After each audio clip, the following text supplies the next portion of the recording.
തീരുമാനമെടുത്തിട്ടും പറ്റുന്നില്ല. നമ്മളൊക്കെ ഫേസ് ചെയ്യുന്ന ഒരു വലിയ പ്രശ്നമാണത്. ഒരു പ്ലാൻ ഉണ്ടാക്കിയിട്ട് അത് നടപ്പാക്കാൻ പറ്റുന്നില്ല. ഒരു കാര്യം തീരുമാനിച്ചിട്ട് അത് പ്രവൃത്തിയിലേക്ക് കൊണ്ടുവരാൻ പറ്റുന്നില്ല. ഇതെന്തുകൊണ്ടാണ് എന്ന് നമ്മൾ ചിന്തിക്കണം.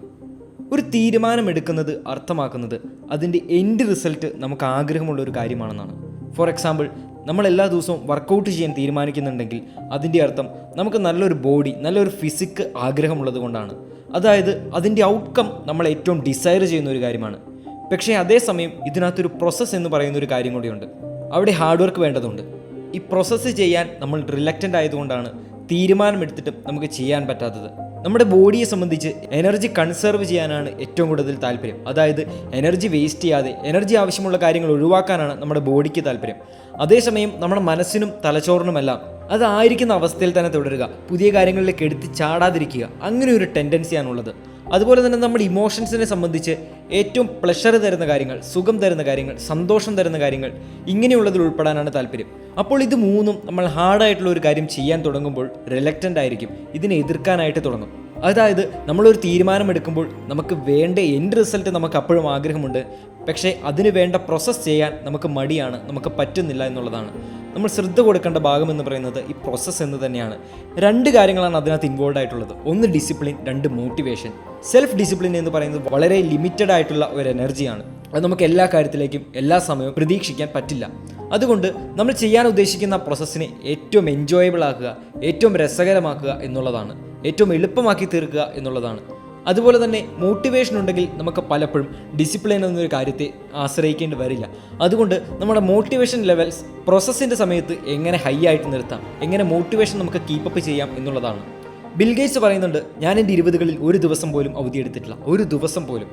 അതായത് ഇങ്ങനെ അധ്വാനിച്ച് നേടണമെങ്കിൽ നമുക്ക് ആ പ്രോസസ്സിനെ, അതായത് അതിലടങ്ങിയിട്ടുള്ള ഓരോ ഘടകത്തെയും അത്രമാത്രം സ്നേഹിക്കാനായിട്ട് കഴിയണം. ഇയാൻ ഫ്ലെമിംഗ് ആണ് ജെയിംസ് ബോണ്ട് ക്യാരക്ടറിനെ സൃഷ്ടിക്കുന്നത്.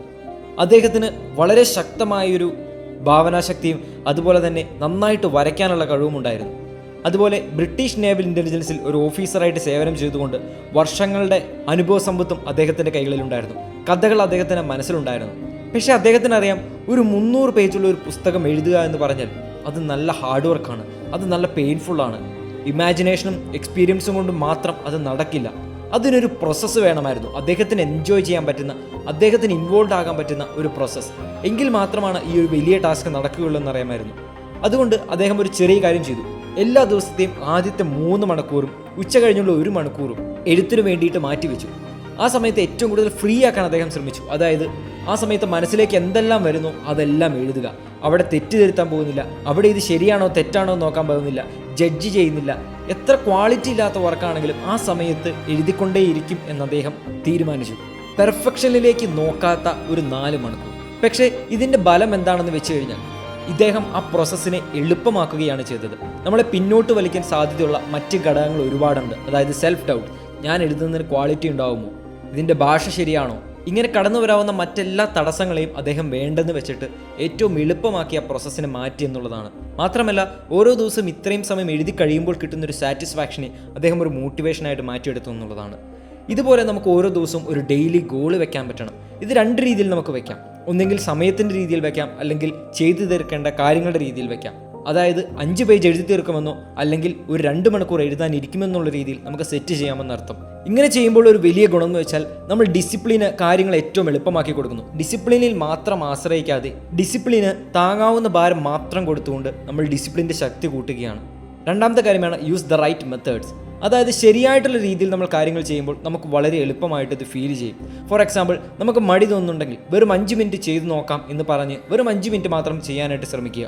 അല്ലെങ്കിൽ ഒന്ന് ഫോൺ മാറ്റി വയ്ക്കുക, നമുക്ക് ഡിസ്ട്രാക്ഷൻ തരുന്ന മറ്റു കാര്യങ്ങൾ മറ്റൊരു മുറിയിലേക്ക് മാറ്റി വയ്ക്കുക. അതുപോലെ തന്നെ എന്താണ് ചെയ്യേണ്ടതെന്ന് കൃത്യമായിട്ടൊരു പ്ലാൻ ഉണ്ടാക്കി ചെയ്യാൻ ശ്രമിക്കുക. ഇങ്ങനെ കറക്റ്റ് മെത്തേഡ്സ് നമ്മൾ യൂസ് ചെയ്യാൻ തുടങ്ങുമ്പോൾ നമ്മുടെ തീരുമാനം പ്രവൃത്തിയിലേക്ക് കൊണ്ടുവരാൻ നമുക്ക് കൂടുതൽ എളുപ്പമായിട്ട് തോന്നും. മൂന്നാമത്തെ കാര്യമാണ് കീപ്പ് അപ്പ് മോട്ടിവേഷൻ. മോട്ടിവേഷൻ എന്ന് പറയുന്നത് ഭയങ്കര ഇമ്പോർട്ടൻ്റ് ആയിട്ടുള്ള ഒരു ഫാക്ടറാണ്. നമ്മുടെ ഏറ്റവും വലിയ മോട്ടിവേഷൻ എന്ന് പറയുന്നത് നമ്മൾ ചെയ്യുന്ന കാര്യത്തിൻ്റെ ബലമാണ്. എന്താണ് ഔട്ട്കം, അത് മനസ്സിൽ വ്യക്തമായി ഏറ്റവും ആഴത്തിൽ പതിപ്പിക്കുക എന്നുള്ളതാണ്. ആ എൻഡ് ഗോൾ എപ്പോഴും മനസ്സിലുണ്ടാകണം. അതുപോലെ തന്നെ നമ്മുടെ പ്രോസസ്സിൻ്റെ ഓരോ ഭാഗവും ചെറിയ ചെറിയ കഷ്ണങ്ങളായി മുറിച്ച് ചെറിയ ചെറിയ ഭാഗങ്ങളായി പൂർത്തിയാക്കാൻ നോക്കുക. അപ്പോൾ ഓരോ ഭാഗം തീർക്കുമ്പോഴും നമുക്ക് കിട്ടുന്നൊരു സാറ്റിസ്ഫാക്ഷൻ നമ്മളെ മോട്ടിവേറ്റ് ചെയ്യും. അതുപോലെ പെപ്ടോക്കുകൾ നടത്തുക. അതായത് പെപ്ടോക്ക് എന്ന് പറഞ്ഞാൽ നമ്മൾ സ്വയം സംസാരിക്കുക, നമ്മളോട് തന്നെ ചില സമയങ്ങളിൽ സംഭാഷണങ്ങളിൽ ഏർപ്പെടുക.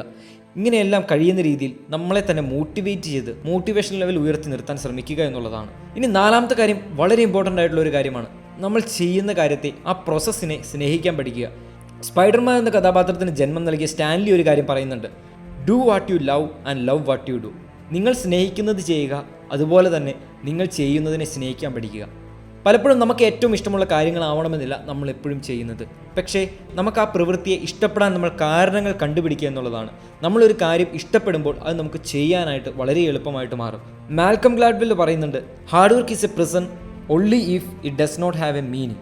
അതായത് നമുക്ക് ഭാരമായിട്ട് തോന്നുന്നത് അത് അർത്ഥമില്ല എന്ന് വരുമ്പോഴാണ്, നമുക്കൊരു സന്തോഷം കിട്ടുന്നില്ല എന്ന് വരുമ്പോഴാണ്, നമ്മളതിനെ സ്നേഹിക്കാതെ വരുമ്പോഴാണ്. അപ്പോൾ ആ ഒരു പ്രശ്നം മാറ്റി നിർത്താൻ ശ്രമിക്കുക എന്നുള്ളതാണ്. ഇനി അഞ്ചാമത്തെ ഒരു പോയിൻ്റാണ് ഹാർഡ് വർക്ക് ചെയ്ത് അതിൻ്റെ സാറ്റിസ്ഫാക്ഷൻ മനസ്സിലാക്കുക എന്നുള്ളത്. അതായത് നമ്മളിൽ ചില തീരുമാനങ്ങളെടുത്ത് അത് പ്രവൃത്തിയിൽ കൊണ്ടുവരുമ്പോൾ, ചില ഗോളുകൾ സെറ്റ് ചെയ്ത് ആ ദിവസങ്ങളിൽ അത് ചെയ്യുമ്പോൾ നമുക്ക് കിട്ടുന്ന ഒരു സാറ്റിസ്ഫാക്ഷനുണ്ട്, ഒരു സന്തോഷമുണ്ട്. അത് ഓർത്തിരിക്കുക എന്നുള്ളതാണ്. കുറച്ച് ദിവസങ്ങൾ നമുക്ക് ഹാർഡ് വർക്ക് ചെയ്ത് കഴിയുമ്പോൾ ഹാർഡ് വർക്ക് നമ്മുടെ ജീവിതത്തിലേക്ക് കൊണ്ടുവരുന്ന ഒരു സന്തോഷം, ഒരു സാറ്റിസ്ഫാക്ഷൻ നമുക്ക് മനസ്സിലാവും. അത് നമ്മുടെ മനസ്സിൽ കീപ്പ് ചെയ്യുക എന്നുള്ളതാണ്. കോബി ബ്രയാൻ പറയുന്നുണ്ട്, great things come from hard work and perseverance. ഏത് വലിയ ബിസിനസ്സുകാരുടെ ജീവിതത്തിലേക്ക് നോക്കിയാലും, എൻ്റർപ്രണേഴ്സിൻ്റെ ജീവിതത്തിലേക്ക് നോക്കിയാലും, അത്ലറ്റുകളുടെ ജീവിതത്തിലേക്ക് നോക്കിയാലും നമുക്ക് സംശയമില്ലാതെ കാണാൻ പറ്റുന്ന ഒരു കാര്യം എന്ന് പറയുന്നത് ഹാർഡ് വർക്കാണ്. ഈ ഹാർഡ് വർക്കാണ് ബലം കൊണ്ടുവരുന്നത്. അതുകൊണ്ട് ഹാർഡ് വർക്കിന് ബലമുണ്ടെന്ന് നമ്മൾ ഒരിക്കലും മറക്കാതിരിക്കുക എന്നുള്ളതാണ് ഏറ്റവും ഇമ്പോർട്ടൻ്റ് ആയിട്ടുള്ള കാര്യം. അതുകൊണ്ട് ഇന്നു മുതൽ നമ്മൾ പരിശ്രമിക്കേണ്ടത് തീരുമാനമെടുത്താൽ മാത്രം പോരാ, തീരുമാനത്തെ എങ്ങനെ പ്രവൃത്തിയിലേക്ക് കൊണ്ടുവരാം, എങ്ങനെ ആ പ്രോസസ്സിനെ സ്നേഹിക്കാൻ പഠിക്കാം, എങ്ങനെ പ്രോസസ്സിനെ ഏറ്റവും എളുപ്പമുള്ളതാക്കി തീർക്കാം.